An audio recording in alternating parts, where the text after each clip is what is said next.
नमस्कार साथियों, स्वागत है आप सभी का अंकित इंस्पायर्स इंडिया पर। मैं हूं अंकित अवस्थी। आप हैं मेरे साथ में एक ऐसी अंतरराष्ट्रीय खबर पर चर्चा करने के लिए जो कि इस समय इंडियन सब कॉन्टिनेंट और उसके पड़ोसियों के बीच बड़े जिक्र का कारण बनी हुई है।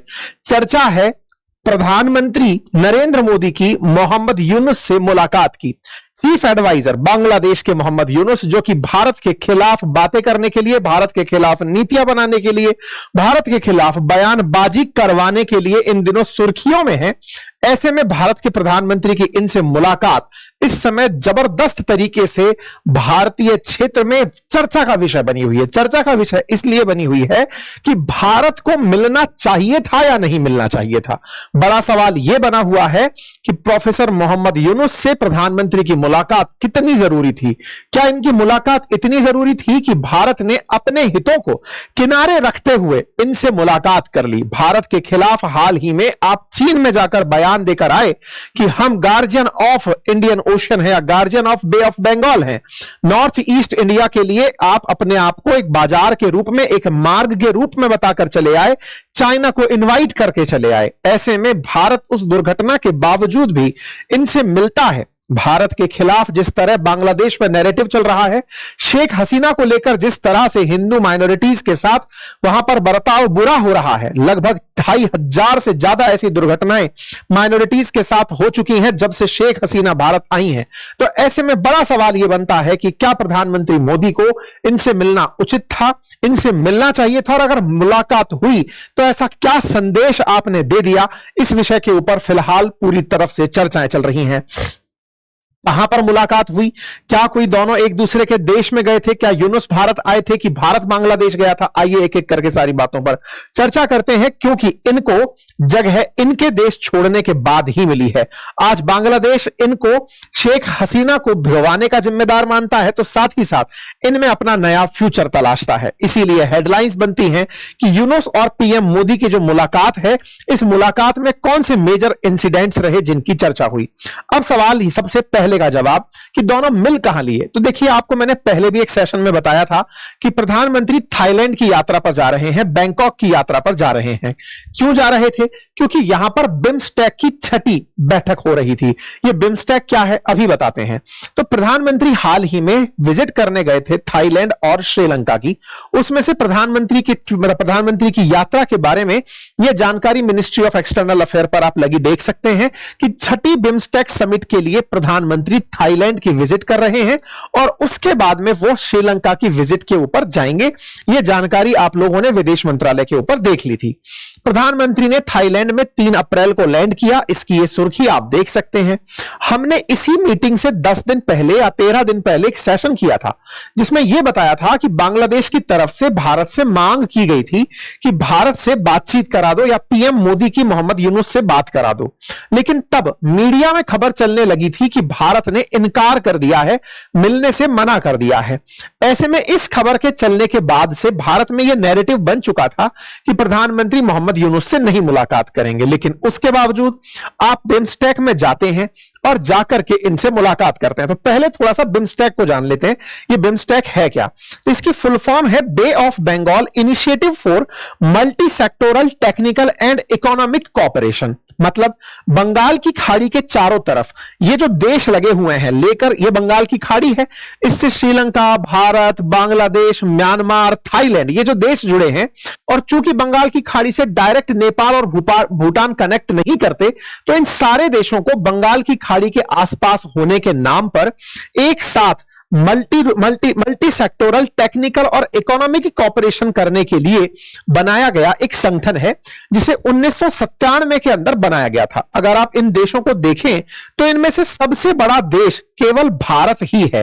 और जब आप बड़े होते हैं तो बड़े होने पर छोटों को साथ लेने की एक मोरल रेस्पॉन्सिबिलिटी आपकी होती है। भारत ने south Asian association of regional cooperation, जिसे आप सार्क के नाम से जानते हैं, जिसमें पाकिस्तान और अफगानिस्तान को शामिल करते हुए नेपाल, भूटान, बांग्लादेश, श्रीलंका को शामिल किया हुआ था, उस सार्क के अंदर भी हमेशा बिग ब्रदर की भूमिका निभाई है।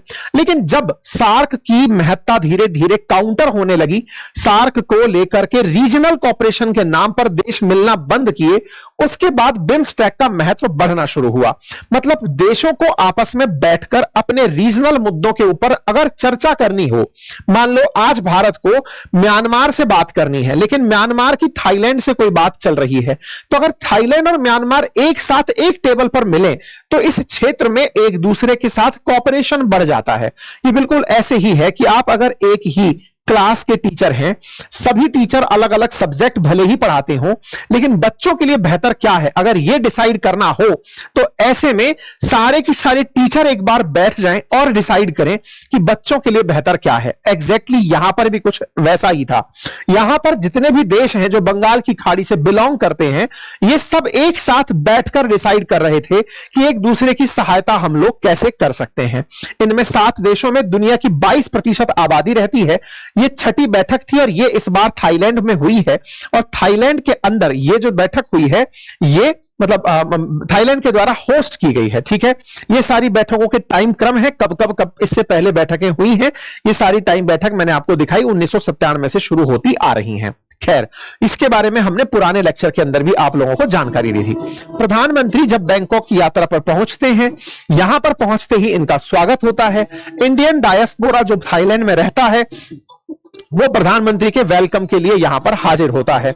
एज यूजुअल भारत के प्रधानमंत्री का यहां पर लोगों के द्वारा और भारतीय जो यहां रह रहे हैं उनके द्वारा अभिवादन बहुत ही ग्रेसफुली होता है। इसके बाद प्रधानमंत्री के द्वारा तस्वीरें जारी की जाती हैं, जिसमें इन तस्वीरों में जितने भी ये देश हैं उन सबके साथ ही चूंकि बात करने गए थे, उसमें बांग्लादेश भी शामिल था, तो उनको भी टेबल पर बिठा के तो रखना था।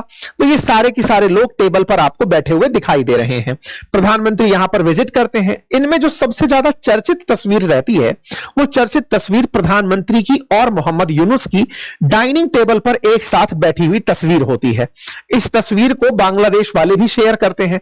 बाय द वे, प्रधानमंत्री का इस समय बांग्लादेश में बहुत मजाक बनाया गया है, भारतीय प्रधानमंत्री का, और उनके द्वारा इस तरह से प्रेजेंट किया गया है जैसे मोहम्मद यूनुस तो पता नहीं दुनिया में सबसे अलबेले और दुनिया के अंदर पुतिन और ट्रंप से भी बढ़कर ऑरा रखने वाले आदमी हैं, और इनसे बड़ा बुद्धिजीवी आज तक कोई नहीं हुआ।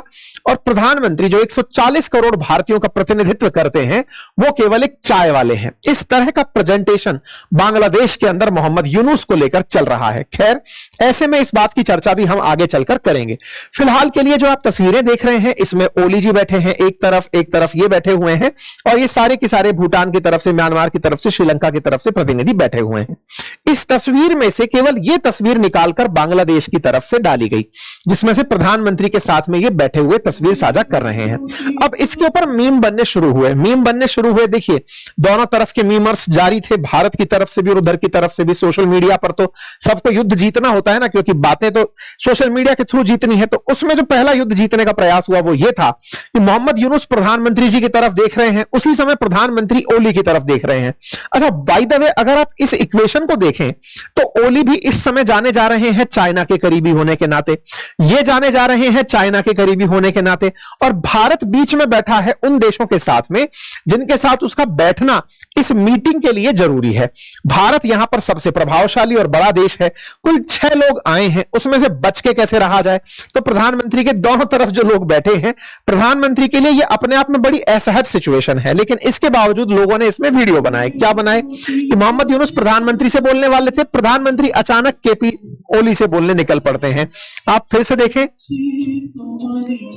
ये बोलने जाते हैं, इतने में ये उधर बोलने लगते थे। इस तरह से भारत की तरफ से मीम आता है कि भारत ने इग्नोर मार दिया, क्योंकि ये बातें ऐसे होती नहीं है। मतलब ये नहीं होता है कि यहां पर सारे राष्ट्राध्यक्ष बैठे हुए हैं और वो एक दूसरे को नीचा दिखाने के लिए बातें कर रहे हैं कि भाई कैमरा क्या रिकॉर्ड कर रहा है, एक बार दिखाते हैं। अपने देश को भी तो भोजन चाहिए, पोषण चाहिए सोशल मीडिया का, जिससे वो सोशल मीडिया के थ्रू जंग जीते।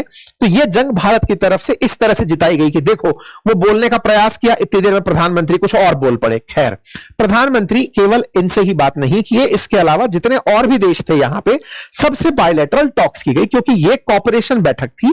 सभी 7 देशों को आपस में एक दूसरे के साथ रीजनल मुद्दों के लिए बैठना था। तो ऐसे में यह बैठक होती हुई यहां पर दिखाई दी।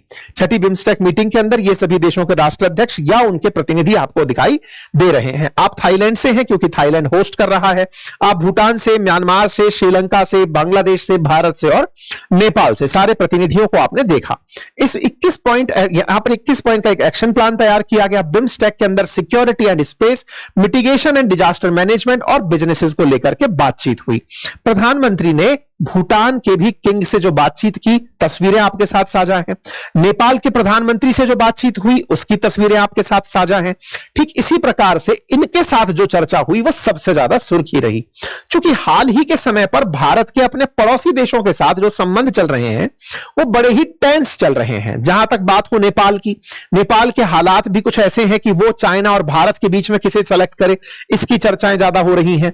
श्रीलंका के अंदर भी सरकारें नेपाल चाइना हितैषी है कि भारत हितैषी है, इसको लेकर चर्चाएं चल रही हैं।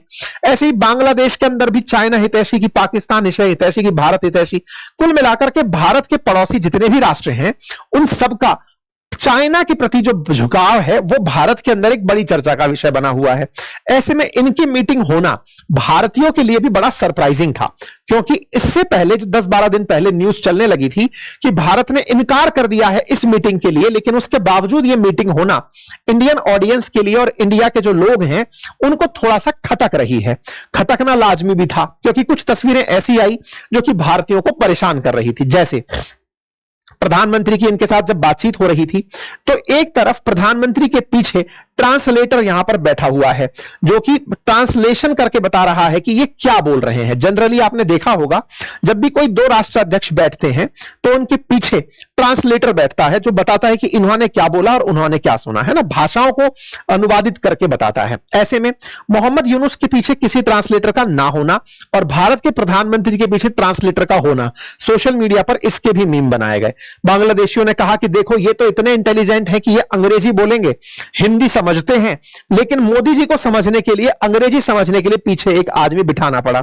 इस तरह के मीम्स भी मार्केट के अंदर चलने लगे।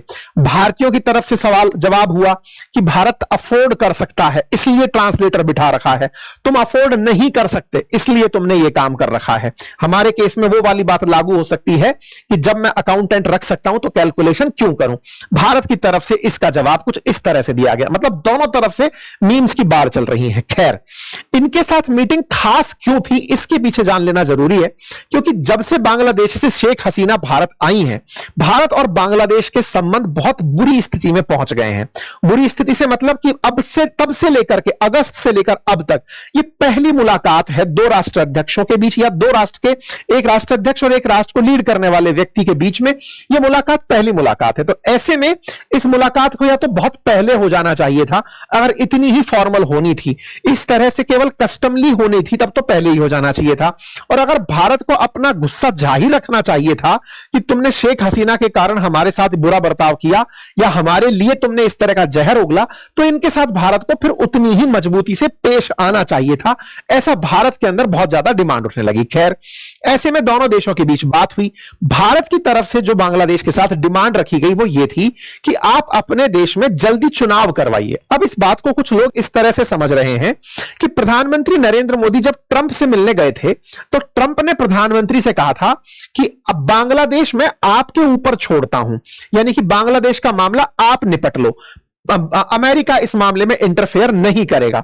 बाइडेन के काल में क्या हुआ था कि शेख हसीना को हटाने में बाइडेन प्रशासन ने डोनाल्ड लू के माध्यम से रोल प्ले किया था, लेकिन ट्रंप ने यह जिम्मेदारी प्रधानमंत्री को सौंप दी। तो प्रधानमंत्री was behaving as a messenger of Trump. इस तरह से भारत की मीडिया में या फिर कहिए सोशल मीडिया पर चर्चाएं होने लगी कि प्रधानमंत्री की यह मुलाकात असल मायने में यह संदेश देने के लिए थी कि बिस्मिल का संदेश है ट्रेन काकोरी में लुटेगी, तो ट्रंप का संदेश है चुनाव जल्दी करा लो, क्योंकि वो शहबाज शरीफ को भी पलटने के मूड में है, तुम वैसे ही हटोगे, इससे पहले ही चुनाव की तैयारी में लग जाओ, ये अमेरिका का संदेश है। ऐसे में भारत ने इनसे कहा कि अपने देश में जल्दी चुनाव कराओ और ऐसी बयानबाजी से बचो जिससे दोनों देशों के बीच के संबंध खराब हों।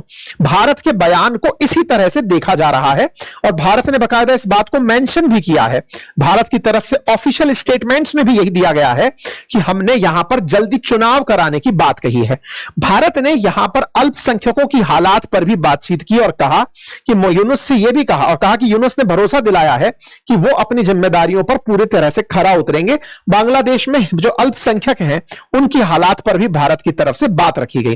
प्रधानमंत्री ने बकायदा इसे अपने ट्विटर पर लिखते हुए यह बात मेंशन की कि हमने हिंदुओं की सुरक्षा के लिए यहां पर अपनी बातें रखी, सेफ्टी वेलबींग ऑफ हिंदू, इनको लेकर के यहां पर बातचीत की।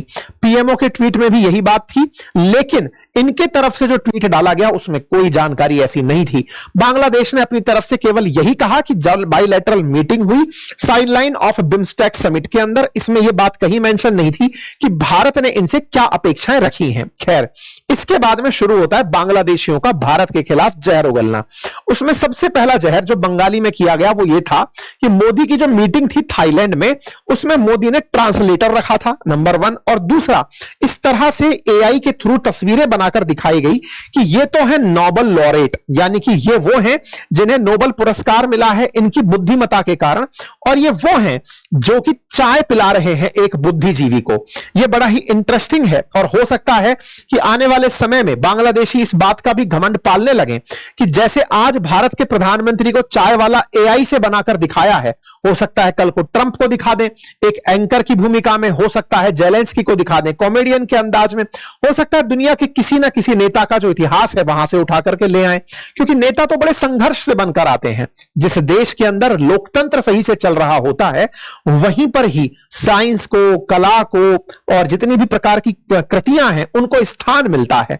आज अगर टैलेंट अपना प्रदर्शन अच्छे से कर पाया, अगर मोहम्मद यूनुस बांग्लादेश में रहते हुए अगर नोबेल पाए, तो इसके पीछे का कारण केवल यूनुस को नहीं उस सरकार को भी जाता है जिसकी प्रेजेंस में यह काम हुए। बिल्कुल वैसे ही है, आज भारत के अंदर जब भी इनोवेशन को लेकर बात होती है तो हम सरकार को कोसने लगते हैं कि साइंस एंड टेक पर आप बजट कम देते हैं, इसलिए हमारे यहां से लोगों को नोबेल नहीं मिलते, हमारे देश के अंदर जो साइंस के जो पुरस्कार है वो नहीं आते।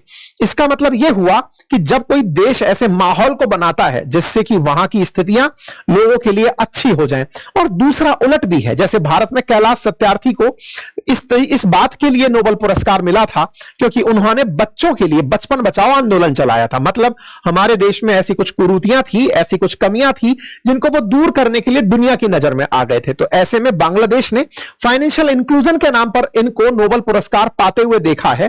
कहा जाता है कि अमेरिका की नजर में जो बढ़िया होता है उसको नोबेल पुरस्कार दिया जाता है, और यही कारण है कि इन्हें शेख हसीना की जगह यह जिम्मेदारी मिली थी कि पूरे इतने बड़े बांग्लादेश में तुम ही थोड़े समझदार आदमी लग रहे हो जिसे बिठाया जा सके जो हमारे संदेश समझ पाए।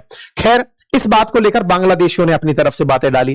फिर एक वॉइस ऑफ बांग्लादेश हिंदूज करके लिखता है कि जब थोड़ी दिन पहले ही बांग्लादेश ने कहा है कि हम तो नॉर्थ ईस्ट इंडिया के गार्जियन हैं, उसके बाद भी पीएम मिल रहे हैं। लोग इस बात पर खूब ज्यादा मजाक बनाए कि प्रधानमंत्री ने एक पढ़े लिखे आदमी को चाय बना करके पिलाई। निश्चित ही आज हमारे देश का चाय वाला दुनिया के अंदर लगभग 1/5 आबादी पर राज कर रहा है, उनको लीड कर रहा है, और लीड करते समय ऐसे बुद्धिजीवियों को जिनको बांग्लादेशी कह रहे हैं कि हम केवल बुद्धिमत्ता के कारण इनको अपने देश का सर्वे सर्वा बनाकर रखे हैं, तो ऐसे में ये देखने वाली बात है कि भारत के लोग इस बात को कैसे लेते हैं। मीम मार्केट में एक बात और निकल कर आती है और वो ये है कि प्रधानमंत्री नरेंद्र मोदी इंतजार कर रहे थे मोहम्मद यूनुस का। कैसे? तस्वीरें देखिए, आपके सामने ये तस्वीरें हैं जिन तस्वीरों के अंदर प्रधानमंत्री खड़े होते हैं, भारत की तरफ से जो भारत के विदेश मंत्रालय का स्टाफ है वो खड़ा होता है, और फिर मोहम्मद यूनुस यहां पर आते हैं। तो सोशल मीडिया जो बांग्लादेश का है उस पर यह चीज भी जबरदस्त तरीके से फैलाई जा रही है कि देखो, भारत के प्रधानमंत्री ने हाथ जोड़ा, भारत के प्रधानमंत्री ने इंतजार किया उनके आने का। अब यह देखना होगा कि भारत के इस रुख को भारत कैसे स्पष्ट करता है। भारत यहां पर बड़े भाई का दर्जा निभाने की बात करता है, या दुनिया को यह कहने की जो नसीहत देता आया है कि हम डिप्लोमेसी, डायलॉग और पीस को बढ़ावा देते हैं और बातचीत को ही पसंद करते हैं, तो वह बातचीत का नमूना पेश करता भारत यहां दिखाई दिया है। लेकिन भारत की तरफ से लोगों ने याद यही दिलाया कि साहब आप जिस आदमी को इतना पाल पोस रहे हैं वो आदमी आपके लिए जहर उगलता है। खैर, इन तमाम चीजों के बीच में यहां पर मोहम्मद यूनुस अपने साथ एक तस्वीर लेकर आए और वो तस्वीर काफी ज्यादा चर्चा का विषय रही। उन्होंने प्रधानमंत्री को भेंट में वो तस्वीर दी। ये तस्वीर असल मायने में प्रधानमंत्री द्वारा कभी मोहम्मद यूनुस को वर्ष 2015 के अंदर इंडियन साइंस कांग्रेस के अंदर दिए जा रहे गोल्ड मेडल कार्यक्रम की तस्वीरें थी। अर्थात 2015 के अंदर प्रधानमंत्री नरेंद्र मोदी के द्वारा मुंबई यूनिवर्सिटी में आयोजित एक कार्यक्रम में मोहम्मद यूनुस, जिस समय वो केवल एक पढ़ने लिखने वाले आदमी हुआ करते थे, तब प्रधानमंत्री द्वारा इन्हें गोल्ड मेडल दिया गया था सम्मान स्वरूप। यह दृश्य की जो तस्वीर है ये लेकर आए और प्रधानमंत्री को भेंट किया कि शायद आप मुझे भूल गए हो, आप ही ने मेरा हौसला बढ़ाया था। लेकिन क्या पता था कि जिसको इतना हौसला बढ़ाया हो वो एक दिन हमारे ही खिलाफ बोलने के लिए जाना जाएगा। हो सकता है भारत भी इस बात को किसी और अंदाज में ले। खैर, भारत की तरफ से कुल मिलाकर के जो सबसे बड़ी बात जहां रखी गई वो ये थी कि आप जल्दी चुनाव कराएं। तो क्या भारत ने यहां पर नॉर्थ ईस्ट के मसले पर कुछ नहीं कहा? तो भारत के विदेश मंत्री ने स्पष्ट शब्दों में कहा कि ये तो लोग गार्जियन होने की बात कर रहे हैं, हम इंडियन ओशियन में सबसे बड़ी कोस्ट लाइन रखते हैं। भारत 7,500 किलोमीटर लंबी कोस्ट लाइन रखता है, यानी कि समुद्री सीमा रखता है। और अगर हम इस तरह की बात करने लगेंगे तो मामला बहुत दूर तक जाएगा। ऐसे में बांग्लादेश को आवश्यक है कि अपने देश में हो रही एट्रोसिटीज पर ध्यान दे, माइनॉरिटीज के खिलाफ हो रही दुर्घटनाओं पर ध्यान दे। इसी बीच में मिस्त्री साहब जो है, जो कि भारत के सेक्रेटरी हैं, उनसे जब पूछा गया विक्रम मिस्त्री जी से कि क्या बातचीत हुई, पत्रकारों ने पूछा, तो उन्होंने ये तीनों बातें की। हमने चुनाव की बातें कही, हमने हिंदुओं से रिलेटेड बातें कही और हमने बयानबाजी से बचने की बातें कही। हालांकि नॉर्थ ईस्ट के मुद्दे पर इनकी तरफ से कोई प्रतिक्रिया फिलहाल के लिए मुझे मीडिया के अंदर दिखाई नहीं दी है। तो उम्मीद है कि आप लोगों को यह सारी जानकारी फिलहाल के लिए समझ में आई हो। आपसे उम्मीद की जाती है कि इस विषय पर आप अपनी प्रतिक्रिया कमेंट बॉक्स में अवश्य दें कि क्या भारत के प्रधानमंत्री ने मिलकर अच्छा किया या भारत को इसके खिलाफ सख्त रुख अपनाना चाहिए था, भारत को ऐसी मीटिंग में विदेश मंत्री को ही भेज देना चाहिए था या कुछ और। आप अपनी राय कमेंट बॉक्स में जरूर रखें। फिलहाल के लिए इतना ही। जानकारी पसंद आई हो तो साथियों से जरूर साझा करें। साथियों, हमने एक बहुत ही जबरदस्त एक सोशल विषय पर वीडियो बनाया है, ब्यूटी ट्रैप के ऊपर, सुंदरता के पीछे जो लोग पागल हुए जा रहे हैं उनके ऊपर। अपना अंकित अवस्थी ऑफिशियल करके जो यूट्यूब चैनल है उस पर डाला है, उसका लिंक कमेंट बॉक्स में है। आप जाकर उसे जरूर देखें और समझें कि सुंदरता आपके लिए कितना मायने रखती है, आपके डिप्रेशन के लिए, आपकी प्रोग्रेस के लिए क्या यह सकारात्मक पॉइंट है। आप जाकर उसे जरूर सुने और उसमें भी अपनी राय जरूर रखें। साथ ही साथ जो साथी सोमवार से मेरे साथ जुड़कर हिस्ट्री पढ़ना चाहते हैं, हमारा GS foundation for UPSC and state PSC, उसमें हिस्ट्री का सेशन शुरू हो रहा है। आप साल भर की वैलिडिटी के साथ हमारा जीएस फाउंडेशन का बैच ज्वाइन कर सकते हैं।